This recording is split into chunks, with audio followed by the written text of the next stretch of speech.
Imagine you're making a game where the player selects a weapon. If we use multiple if-else statements like this one here, the code will get messy fast and it's going to get really confusing. In this video, let's talk about switch statements, which is a cleaner way to handle multiple options. A switch statement is sort of like a menu. You choose an option and it executes a specific block of code. Now, when do we use a switch statement? A switch is great when checking one variable against many possible values. We're not going to be using expressions here. We are checking directly for values. For example, in this case, weapon number, you could switch between 4 different types of weapons. So it makes sense to use a switch. This is just plain and simple selection. Okay. If weapon number is 1, then it switches to 1 and it executes a particular line of code. That is essentially how switch statements work. We use if statements for conditions. We use switch for selection. So this is the difference. You don't necessarily have to use switch statements all the time. Once you get experienced, you may find alternatives to switch statements. But for now, let's just focus on this. So let's write a switch statement. I'm going to remove all of this and I'm going to delete that and then write start. Now Visual Studio suggests our start function here. If we double click on it, you automatically write the start function. Okay. Similarly, you can write update. And then if you see a cube icon here, double click on it, you get the update function and you simply write code inside it. Here at the top, I have created an integer weapon choice equals 1. We have a weapon choice and by default it is 1. Then I have created a string, which is like a collection of characters. If you don't know, we've just given the variable weapon name and I'm not initializing it. Let it be something. All right. In order to write a switch statement, we use the keyword switch. Now you can see suggestions popping up. Let's start using suggestions as well. There you go, switch. And switch, you can see it as in pink, which is great because it's a special keyword. After you write switch, you need to give a couple of parentheses. These things are called parentheses. And inside it, we need to provide a variable to test on or to perform a selection. In this case, we have a very solid variable. Have a think which one of these two variables would be apt for the switch statement. Yeah, it's weapon choice, right? It's the obvious one. I'm going to paste it here. So we are switching over this variable called weapon choice. Then we write curly braces. So this is going to be our switch block. Anything that you write inside this block belongs to this switch statement. And we use switch to check the value of this variable. We are not going to be performing operations here. We are just simply checking for values. Now with switch statements, you also need to add case blocks. Okay. And each case block represents a possible value of the variable that we are switching over. In this case, weapon choice.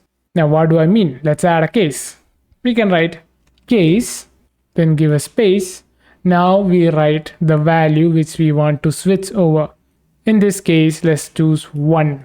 And then after we provide the value, we need to write a colon. This is different syntaxing, but essentially it's as if we are checking weapon choice equals 1. Okay. Now once you have written the case, you can give an indentation. We can then set the weapon name to, let's say, rifle, and we end a case block with another special keyword called break. Now you can see the errors are gone. What has happened here? We are switching over weapon choice. If the case is 1, which means if weapon choice is 1, we set weapon name to rifle and then we break. Notice we are not using curly braces here. Because this is case, this is a special statement, we can get away without using curly braces. Now, that's it. So if switch weapon choice, if the case is 1, then we set the weapon name as rifle. Then we could also print weapon name. There we go. Now let's add another case here. We can write case 2, again colon. This is the same as saying weapon choice equals 2.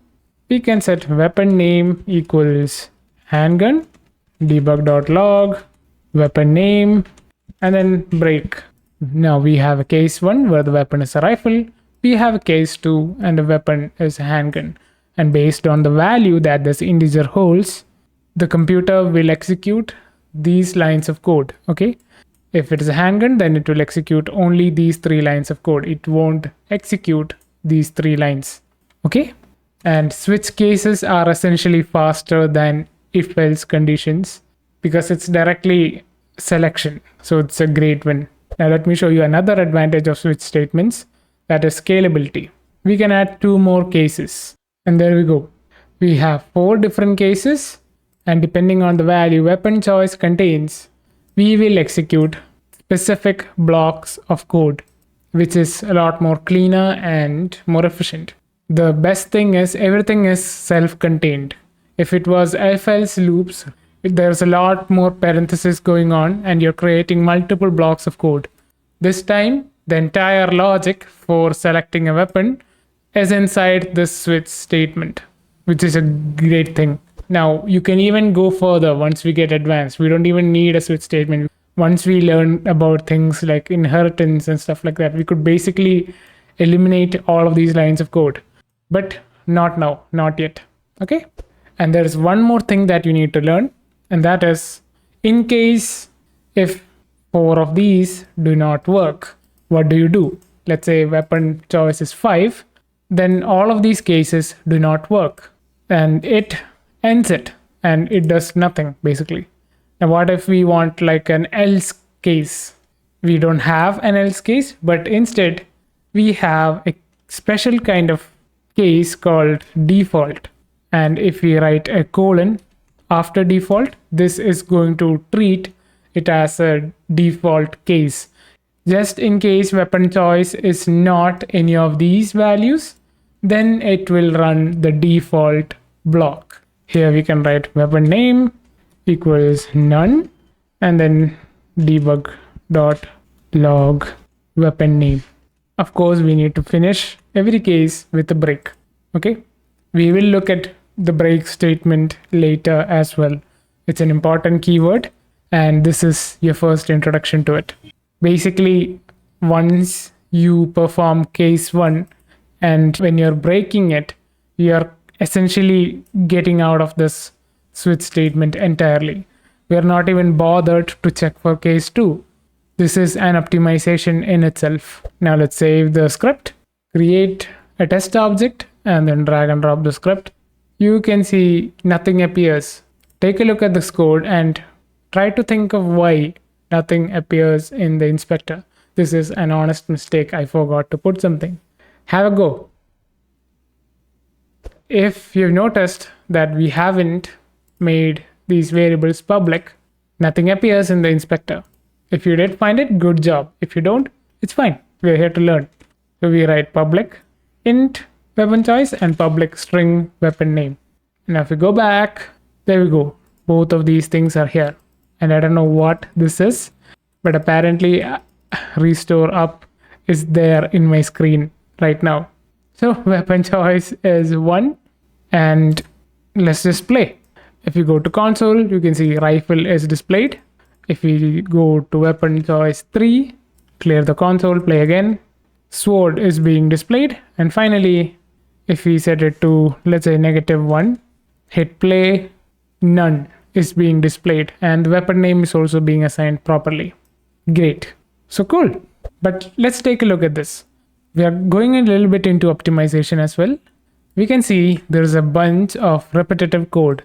Debug.log weapon name is being repeated 5 times. Do we really need this? We're doing it in every case. So is it better to just cut one of these, delete all of the rest of them, and then we can give some space after the switch statement and then print debug.log. This is so much better. We have saved few lines of code the switch statement is a lot better right now. Essentially, switch statements make decision making easier and cleaner. Cool, that's it. We will be coming back to switch statements once we start learning about enums, which is like a special data type. We will get into that later in this series. But for now, this is enough. Okay? Now I have a challenge for you guys. It's a homework. And the challenge is to create a simple weather system using a switch statement.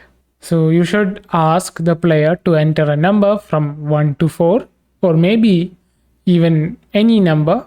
So you need to make sure to handle those else cases as well, where 1 is sunny, 2 is rainy, 3 is snowy, and 4 is windy season.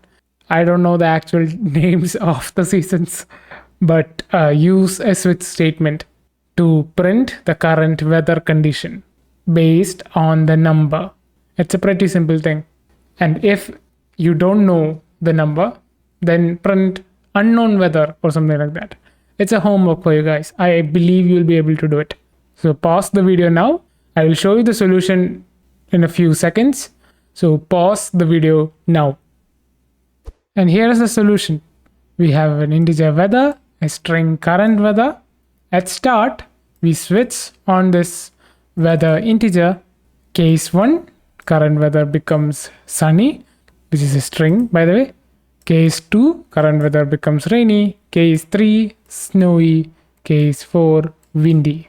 And by default, current weather equals unknown weather. And we break. Then finally, we debug.log the current weather. You don't always have to work with integers. You could also make this a character, and we could give it the value s. And if case s, then we could have the current weather as sunny. This is another way to do it. You can also do it with characters. You can also do it with strings, anything. Integers, strings, and characters are really great. But mostly switch statements are used for things called enums or enumerations.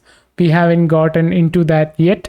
We will come back to switch statements later when we have the need to talk about enums. It is an important topic and it will be covered in the series. So stay tuned for that. Cool. I will see you in the next one. I don't know what I'm going to teach in the next one. So hey, great. It's probably going to be loops. I'll see you in the next one.